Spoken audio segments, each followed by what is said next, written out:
ការវាយប្រហារដោយដ្រូនរបស់អ៊ុយក្រែនទៅលើសមុទ្រ Caspian កំពុងធ្វើឲ្យសង្គ្រាមរីករាលដាលកាន់តែធំនិងជំរុញឲ្យអ៊ុយក្រែនប្រឈមមុខដាក់គ្នាដោយផ្ទាល់ជាមួយអ៊ីរ៉ង់បឹង Caspian គឺជាផ្លូវទឹកយុទ្ធសាស្ត្រដ៏សំខាន់បំផុតដែលតភ្ជាប់រុស្ស៊ីនិងអ៊ីរ៉ង់ដោយអនុញ្ញាតឲ្យប្រទេសទាំងពីរផ្លាស់ប្ដូរទំនិញនិងគ្រឿងសព្វាវុធបានយ៉ាងរលូនដោយជៀសផុតពីការឃ្លាំមើលឬការបិទគប់ពីសំណាក់អាមេរិកនិងសម្ព័ន្ធមិត្ត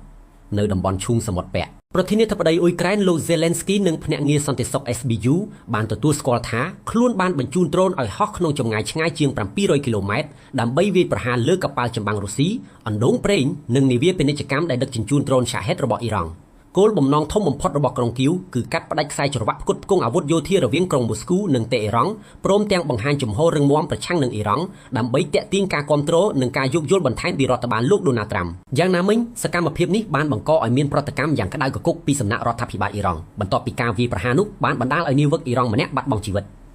រដ្ឋមន្ត្រីការបរទេសអ៊ីរ៉ង់លោក Abbas Araghchi និងមន្ត្រីជាន់ខ្ពស់នៅក្រុងតេហេរ៉ង់បានកោះហៅតំណាងអ៊ុយក្រែនមកតវ៉ាជាផ្លូវការនិងបានព្រមានយ៉ាងចាស់ដៃថាអ៊ីរ៉ង់នឹងមិនឈរមើលឡើយហើយនឹងមានវិធានការសងសឹកទៅលើអ៊ុយក្រែនវិញជាកំហិតបើទោះបីជារុស្ស៊ីបានព្យាយាមការពារអ៊ីរ៉ង់ដោយអះអាងថាទីក្រុងតេហេរ៉ង់គ្មានជំរឿសអ្វីក្រៅពីការពឹងផ្អែកលើកិច្ចសហប្រតិបត្តិការនេះក្តីប៉ុន្តែប្រសិនបើអ៊ុយក្រែននៅតែបន្តវាយប្រហារលើខ្សែផ្លូវទឹកនេះបឹងកាស្ពាននឹងប្រែក្លាយទៅជាចំណុចក្តៅនៃសង្គ្រាមថ្មី